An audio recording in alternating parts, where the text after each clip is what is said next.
Fala, meu querido, como você está? Você está bem? Você está em paz? Eu espero que você esteja bem e em paz. Hoje eu trouxe um tema assim pra gente, eu estou estudando também, né? Para poder ter mais argumento pra gente conversar, né? Não é só as coisas que eu vivi ou que eu vi, né? Mas é as coisas que eu também estou estudando. E o que é moralidade?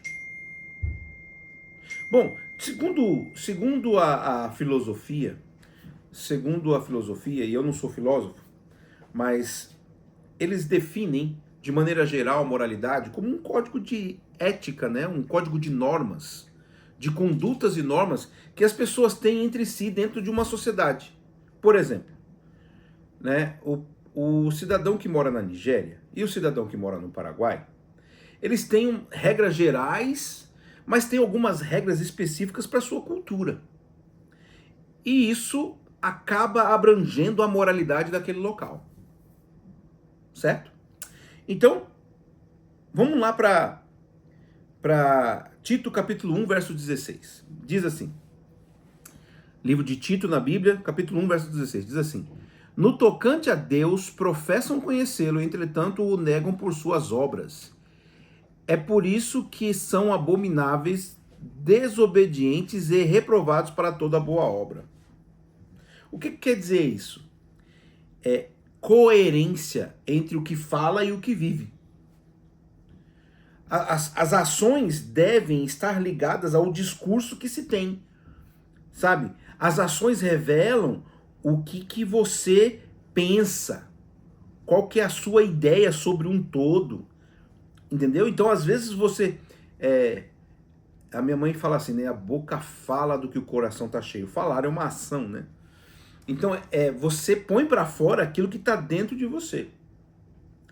E o livro de Tito tá falando assim, pessoas que têm hipocrisia. O que é hipocrisia? É isso que ele acabou de dizer aqui. É você falar uma coisa, é você dizer uma coisa, é você ter um bom discurso sobre qualquer coisa, mas não viver aquilo, né? Então, essa coerência tem que haver no nosso discurso. Senão a gente quebra a moralidade de algum lugar, de alguma região. Você tá entendendo? Então, a gente tem que trabalhar isso. Não ser hipócritas uns com os outros. Bom, responsabilidade social. O que é isso, Wesley? Bom, é mais ou menos assim. Ajudar a quem precisa. Não ser indiferente. Hã? Eu tive dificuldade com isso e eu estou trabalhando isso durante muito tempo na minha vida. Mas, por exemplo, esses dias nós estávamos no carro, minha esposa e eu, e ela sentiu no coração que tinha que ajudar alguém. Sentiu que devia ajudar. E ela foi lá e ajudou.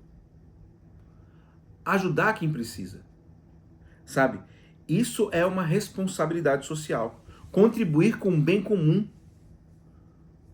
O que também é contribuir com o bem comum? Por exemplo, é você manter o ambiente onde você está asseado, limpo, organizado, para que outros também possam utilizar.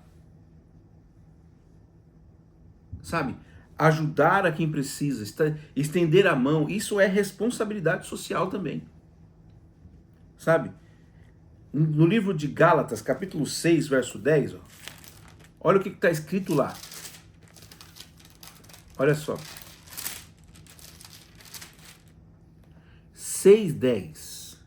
Por isso, enquanto tivermos oportunidade, façamos o bem a todos, mas principalmente aqueles que estão próximos de nós, que são chamados aqui de famílias de fé, né? Mas aqueles que estão próximos de nós. Por que aqueles que estão próximos de nós? Porque é fácil de ver, tá perto da gente. Às vezes a gente acaba negligenciando fazer o bem a alguém próximo, quanto mais alguém longe. Ou às vezes é fácil fazer o bem a uma pessoa que está longe, né? Existem os dois polos também, né?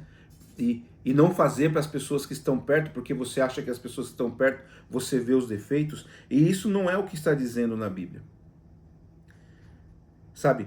É ajudar a comunidade. essa responsabilidade social, de procurar fazer o melhor, sabe? Os japoneses, eles pensam assim, eu vou fazer o melhor que eu puder pela minha comunidade, mesmo que diretamente alguém não me faça o bem, não me retribua, mas outro fará. E aí você gera uma sociedade moralmente aceita, ou moralmente harmônica. Você entende? Deixa eu tomar um golinho aqui, ó.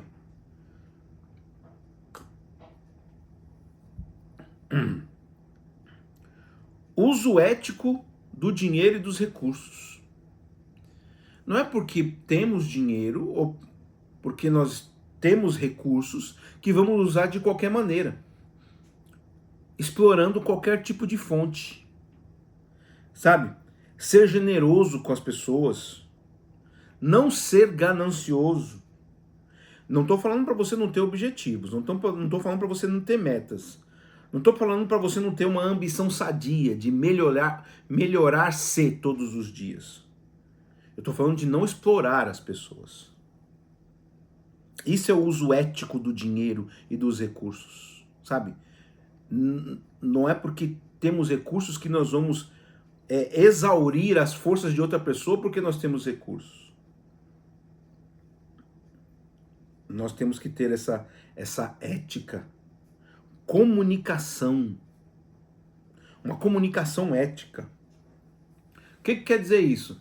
Querido, não receba a fofoca e não transmita a fofoca.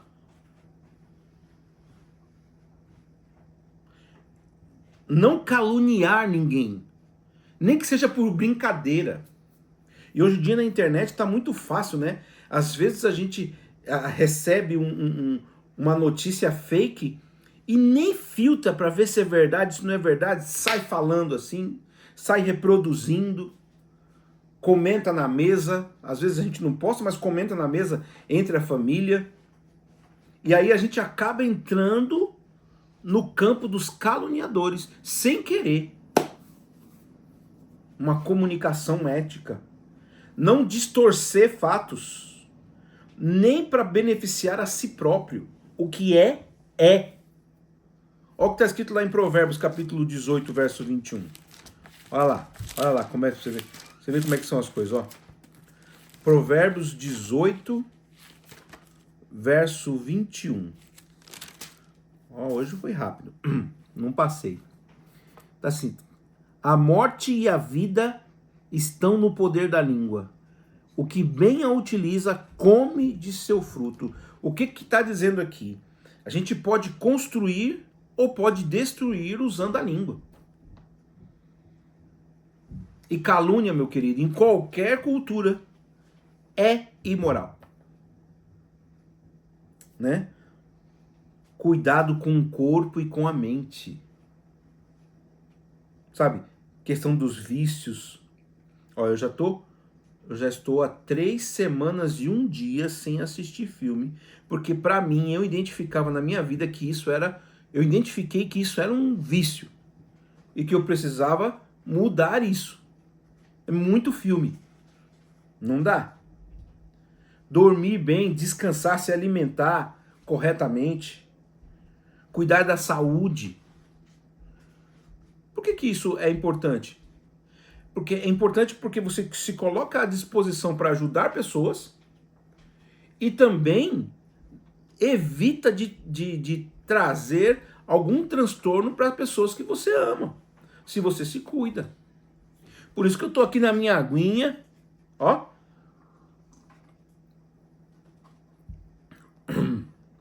Evitando muitas coisas. Esses dias a minha esposa e eu conversamos o seguinte: vamos cortar um pouco de carboidrato. Tem muito carboidrato na nossa vida. E já faz 4 dias. Não, deixa eu contar. Sábado, domingo, segunda, terça e quarta. 5 dias que a gente está low carb. A gente está diminuindo o carboidrato. Minha esposa está falando que não. Foi domingo. Então, foi engano meu. Domingo foi o dia que a gente começou low carb. E não é fácil não, viu, meus queridos? Eu vou falar pra você que não é muito fácil não, porque eu cheguei hoje em casa, assim, por exemplo, doidinho pra comer um arroz, sabe? Mas low carb, preciso cuidar da saúde, preciso melhorar, entendeu? Para fazer o melhor pelos que eu amo e de maneira social por todos que eu puder. Certo? Então, meu querido, eu queria que você ficasse com o último texto de hoje, ó. 1 aos Coríntios, volta lá para o Novo Testamento. 1 aos Coríntios, capítulo 6, versos 19 e 20. Capítulo 6, versos 19 e 20. Aqui, ó. Tá aqui. Acaso não sabeis que vosso corpo é santuário de Deus, do Espírito Santo, que está em vós, o qual tendes da parte de Deus, e que não sois de vós mesmos? Porque fostes comprado por preço. Agora, pois, glorificai a Deus no vosso corpo. Então não é porque o corpo é seu, meus queridos, que você vai fazer o que você quiser, beber o que você quiser, usar o que você quiser. Entendeu? Tô falando de fumo, essas coisas. Né? Eu vejo tantos jovens assim, usando fumo, cigarro, vape. Ah, porque o corpo é meu, eu faço o que eu quiser, né? Bem por aí não. E a questão social com o seu corpo? Lembre-se, cuidar de você, pelos que você ama, e também de maneira social por aqueles que você não tem contato direto, mas também está disposto, está com saúde para responder se for chamado. Bom, que Deus abençoe você. Eu espero que você continue na sua jornada. Vou tomar mais um golezinho de água. Porque eu estou perseverando na minha. E essas coisas também fizeram a diferença na minha vida lá atrás. Então, se você quer ir para o próximo nível da sua vida, um nível mais próspero, passa por você ter uma moralidade pessoal e social. Entende? Passa por isso. Porque senão não tem como ir para lá. Bom, vamos orar. Bondoso Deus, nós agradecemos por todas as bênçãos. Obrigado porque o Senhor tem nos falado ao coração todos os dias. Agora, que nós possamos descansar, fazer o melhor, melhorar como pessoas e como indivíduos. Esteja com cada um. Em nome de Jesus, amém. Fica na paz de Deus, vai nessa força aí. Amanhã tem mais.